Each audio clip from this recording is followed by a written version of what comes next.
טוב, עכשיו אני רוצה להזמין את האורח הבא שלנו שמגיע אלינו הישר מהיישוב ניר גלים שסמוך לאשקלון, שם הוא מנהל חטיבת ביניים בישיבה התיכונית הרצוג, הוא גם דוקטורנט לתנ"ך באוניברסיטת בן גוריון. קבלו את הרב עתניאל מנצור, בבקשה.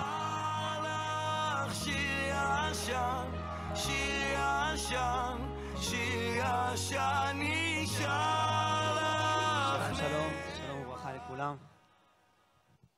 כמו ששאלתי את שלומצי, אני שואל אותך, 7 באוקטובר, חג, אני מניח שאתה קם, שמחת תורה, בראש יש הקפות, ואיזה כיף, ואז כל המציאות נטרפת. וואו, כן, הייתי עם משפחתי אצל חמים וחמותי, יחד עם הילדים. קמנו מוקדם כדי ללכת לתפילה, והאזעקות תפסו אותנו בעיר אשדוד. חשבנו שוב, אזעקות רגילות, שכנראה קרה איזה משהו, חיסלו איזה בכיר או כל דבר אחר. ופתאום אנחנו רואים שזה פתאום עוד אזעקה, ועוד אזעקה חוזרת חלילה. אני שואל את אשתי, אולי אנחנו נצא לתפילה, לא נצא. החלטנו כמובן שלא, ותוך כדי השמועות אנחנו מתחילים לקבל את העדכונים מהשכנים, מה קורה באמת. אז זה תפס לנו ככה כמובן בפתאומיות, ודאי בשמחת תורה, שזה היה בשבילנו משהו מאוד מאוד מורכב וקשה. ולמחרת כבר נקראנו לדגל להגיע למחנה שורה ולהתעסק בכל הדברים הקדושים. אז כאן אני אגיד שעשית לא מעט מילואים שם במחנה שורה בעבודת הקודש, אבל הייתי שם לא מעט בעצמי. הפער הזה מצד עבודת קודש היה חייבים לעשות את זה לבין הזוועות וההתמודדות, באמת, באחד המקומות שהיו הכי קשים להתמודד בהם ואיתם. זה מורכב מאוד. הגענו ולא ידענו למה אתה מגיע. אתה מגיע למחנה שורה, ואתה מבין שאתה נמצא בתוך מקום של מוות, ומאידך מקום שצריך לקדש את החיים. וכאן למדתי מוסר מאוד גדול שצריך לקדש את המוות. צריך לדאוג לכל אחד ואחד בכבוד הראוי לו, להוביל אותו לקבורה בצורה הכי מכבדת. הן בשביל המשפחות שהיו בכניסה לשער, והן בשביל עם ישראל, ואין לי כאדם פרטי שעושה את אותה עבודה יחד עם חברים רבים ברבנות הצבאית, לעשות את זה בצורה הכי טובה. אבל הרי שום דבר לא מכין אותך לדבר הזה. אתה יודע, אנחנו כולנו ראינו את המספרים עולים, אני אספר לך ב4 שניות את הקטע האישי שלי, חבר קרוב, שהבת של זוגתו נהרגה שם, איש מוכר, היא נרצחה, והוא אמר, אני אמרתי לו, בוא ניסע לשורה, בראשון מאוד מוקדם בבוקר נסענו, ונזהה את הגופה, ותהיה לכם לוויה בערב. ואז הגענו, ואני קצת מוכר, יצאו אליי המפקדים, ואמרו לי, יואב, זה בלתי אפשרי, ושאלתי, אבל למה? אז הם אמרו לי, כי יש פה מאות גופות בתוך המסעיות, אי אפשר להוציא גופה ולפתוח את השק, ואז, אני חושב שזאת הפעם הראשונה שחדרה לי ההכרה על העוצמה והמוחשיות של הכמויות. כן, זה באמת היה כמויות מאוד מאוד גדולות. אני מזדהה עם מה שאתה אומר, כשאני באמת מסתכל ואני רואה משאית מגיעה ועוד משאית מגיעה, ואנשי זק"א והרבנות באים ומתחילים להוריד, ואנחנו איתם לוקחים את הדגימות ואת הצילומים ואת כל מה שצריך. אז זה מורכב מאוד לנפש, למשפחה, ודאי כמנהל מוסד שמניח שנשוחח על זה, אז זה מורכב מאוד. אני האמת, הסיפור שלי האישי, מתי קיבלתי ככה את ההבנה עד כמה אני נמצא במקום מאוד מאוד משמעותי וקדוש, זה באחד ממוצאי השבתות. עשיתי את אחת השבתות בבית, ממש שבועיים אחרי המלחמה, ויצא שבת, מיד הגעתי לשורה ואמרו לי, בוא תעלה לרכב. אוקיי, לאיפה? נוסעים לאבו כביר. אז ממש לא התארגנו, עליתי על הרכב ונסענו לאבו כביר. אז ככה שאלתי, אבל מה יש כאן? כאילו, בדרך כלל אנחנו די שואלים, מתעניינים, מה מדובר? אז שאמרו לי שיש שם 2 ילדים, ואחר כך הייתי צריך גם לקחת אותם, שהגעתי לאבו כביר, הייתי צריך להוריד אותם, כי לא היה מי שיקבל אותם במוצאי שבת בלילה. אז שם הבנתי מה השליחות שלי. ו20 דקות בערך משורה לאבו כביר, רק חשבתי מה התפקיד שלי כאן, וכיצד אני מנתק עכשיו כרגע את הרגש, הכל כך קשה, כל כך משמעותי, ואיך אני עושה את העבודה הזו בצורה הכי קדושה שיכולה להיות. וזה משהו מוטיב מאוד מרכזי שהלך איתי, ומאותו רגע, כל החודשיים פלוס שהייתי נמצא בתר"ח, תחנת רישום חללים, זה הלך. שיתפת בזה את התלמידים שלך?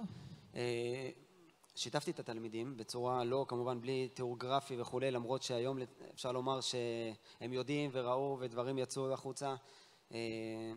אבל אני משתדל לקחת מסרים לחיים. ושאני הגעתי באחד הפעמים לבית הספר, בדרך כלל שמנהל מגיע, גם מורה, והוא מגיע באיחור קל, אז התלמידים מבסוטים, שמחים, המנהל הגיע, יש עוד כמה דקות הפסקה, אולי חלקם אפילו משוטטים, וזה בסדר. אבל לא, שהגעתי, הבנתי שהם מודעים למה שקורה. כי באוויר הרגשנו מה אתה עושה שם? מה, אתה באת באמת משם? אתה רואה את השאלות, וכן, באתי משם. ובין המקום של המוות, שאנחנו מקדשים את החיים שלפני רגע אמרתי, לבין מדשאות הירוקות שנמצאות בבית הספר, לדאוג לשגרת חירום, אני הרגשתי המקף שמחבר בין השגרה לבין החירום, וזה התפקיד שלי כמנהל בית ספר. אהבתי, המקף שמחבר, אהבתי. מתי חזרתם ללמוד?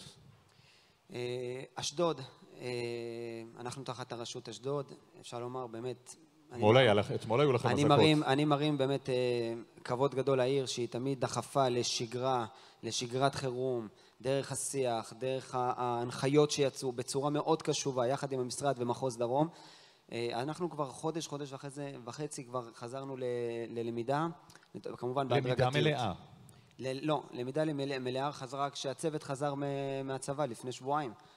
אפשר לומר שאחרון המחנכים חזר לפני שבועיים. מהמילואים. ורק אז עשינו את הטקס של הקבלה, כי אמרנו כל עוד שלא כל הצוות נמצא, אנחנו לא פורסים את השטיח האדום, וככה הוצאנו את כל הצוות, הכנסנו אותם חזרה עם שטיח אדום, וכל התלמידים קיבלו דגלים. אני אשאל אותך את מה שאלתי את שלומצי קודם. יש בכלל חשיבות לפדגוגי בתקופה הזו, שצריך בעיקר להשקיע ברגשי ובצדדים האחרים, כי החוויה שהתלמידים עברו ועוברים ואולי יעברו, מחייבת בוודאי התמודדות. אי אפשר לשים את זה בצד ולהתמקד בלימודים עצמם. ודאי שהנושא הפדגוגיה הוא לא בראש סדר העדיפויות, אבל אני בדעה שלי תמיד חושב שצריך להיות דינמי, תמיד צריך להתמודד עם הדבר ולראות איך אנחנו נותנים כלים לצוותים, למורים, לרכזים, להתמודד עם הדברים האלו. זה אומר קבוצות יותר קטנות, זה אומר בקרה יותר אדוקה לשעות הפרטניות ויציאה של תלמידים, זה אומר תגבור של מורים וסטודנטים כדי לתת מענה, ואז מצד אחד אנחנו נותנים לתלמידים השקופים, אלו הרי בסופו של דבר כל אחד נפגע בדרך כזו או אחרת,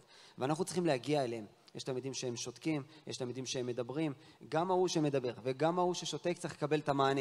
איך אנחנו עושים את זה? בצורה כזאת שאנחנו ניתן מענה יותר פרסונלי, או בקבוצות, בצורה דיסציפלינות, שאנחנו ניתן את זה בתחומי ידע וכו', נחבר אותם ונדאג להם, או בתחומה יותר אישית שאנחנו נדאג דרך הצוות הייעוצי והטיפולי. יש לך אחיזה, אני מניח, טובה בתלמידים שלך כדי להגיד מה השתנה בהם מה-6 באוקטובר להיום? הייתי אומר שאני מרגיש מצד התלמידים שהמורל שלהם מאוד גבוה. נפוליאון בונפרטה במאה ה-19, אחד המצביא הגדול בצרפת, שהוא היה מוציא למלחמה, הוא היה מוציא ללחימה להכות צבאיות, ותמיד שאלו למה. אז הוא היה אומר, תראה, באותו זמן שיש את הלחימה, אנחנו צריכים לדאוג למורל, צריך לדאוג לאש, לרוח של אותם אנשים שנמצאים. למרות שיש נופלים, תמשיכו, תעלו את זה. אני הרגשתי שאנחנו מקבלים את זה מהאזרחות, אנחנו מקבלים את זה מהעורף, אנחנו מקבלים את זה מהתלמידים. הם פשוט אמרו, תלכו, אנחנו כאן, הם התנהגו בצורה מקסימה, הם דאגו אחד לחברו, הדיבוק חברים. אמרתי להם, לא חרבות ברזל, חברות ברזל. זה המוטיב המרכזי שהולך איתם, והדבר הזה ראינו שזה נכנס אליהם. תודה. תגיד, והקשיים כמנהל, שמצד אחד אתה במילואים, ומצד שני אתה צריך להמשיך לנהל את המוסד, ומצד שלישי המורים שלך ברובם במילואים, זאת אומרת, האתגר, יש פה אתגר ניהולי מאוד מורכב, וכמובן הקשיים של התלמידים, והצורך בסוף, אתה בית ספר, אתה נמדד על הישגים, אתה רוצה שהתלמידים שלך יתקדמו וילמדו, יש פה המון קשיים שלא היו קיימים ב6 באוקטובר. לחלוטין, לחלוטין. אני חושב שהקושי הגדול מבחינתי זה היה התמרון בין עולם המילואים לעולם בית הספר, המוסד הלימודים, הבית חינוך, לבין גם המשפחה, לראות איך אתה עובר. אני יכול להגיד בקצירת העומר באמת על כל אחת מהנקודות. אני אפתח מהמשפחה. אני לא מדבר על זה בבית. לא מדבר שום דבר. פשוט אני חוזר גם לילדים, והבן הגדול יודע מה אני עושה וכו' וכו'. אפילו חברים שלו סיפרו לו, כי כתבתי איזה כתבה וככה זה עבר. אז שם אני דואג פשוט לשדר, פשוט, זה החוסן שלי עם הילדים ועם המשפחה ועם האישה, לדאוג לכך שאני לא מדבר על זה. מדברים על הכל, מדברים על שגרה, וזה ברוך השם עובד טוב. בבית הספר, אנחנו באים ומשתדלים לעבוד בין עולם הרגש לבין עולם הפדגוגיה שהזכרת קודם, שזה חשוב לעשות את זה במינון, בצורה מינורית, ולראות שוב, יש הבדל בין כיתות ז' לכיתות ח' לכיתות ט', איפה שאנחנו רואים שהצד הרגשי צריך להיכנס יותר, כי המחנכים היו במילואים או כל דבר אחר, אז שם ניכנס יותר ברגש. במקום שאנחנו רואים שיש דפיקות מלאה ואנחנו רואים שיש שיח גם של למידה, אז אנחנו ניתן גם יותר מענה פדגוגי. וכמובן, כשאתה מגיע לשורה, אז הצד הרגשי זה לשים אותו מצד אחד, להבין את הקדושה שהזכרתי בתחילת הדברים שלי, ואולי אני עושה פה איזשהו אינקלוזיו, איזו סגירת מעגל של הדברים של הקדושה, ומאידך לדעת שאתה נמצא בשליחות. ואני אומר את זה, שאני רואה את זה מהפרשת שבוע שלנו, שאנחנו רואים גם ויקרא קראנו, וגם וידבר באותו פסוק, ויקרא השם, ומדבר אל משה באוהל מועד. הקריאה זה השליחות שלנו, השליחות הגדולה שלנו, איפה אנחנו נמצאים. אבל הדיבור זה הפרטים הקטנים, איך אני יורד לכל דבר ודבר. אז אם לסיום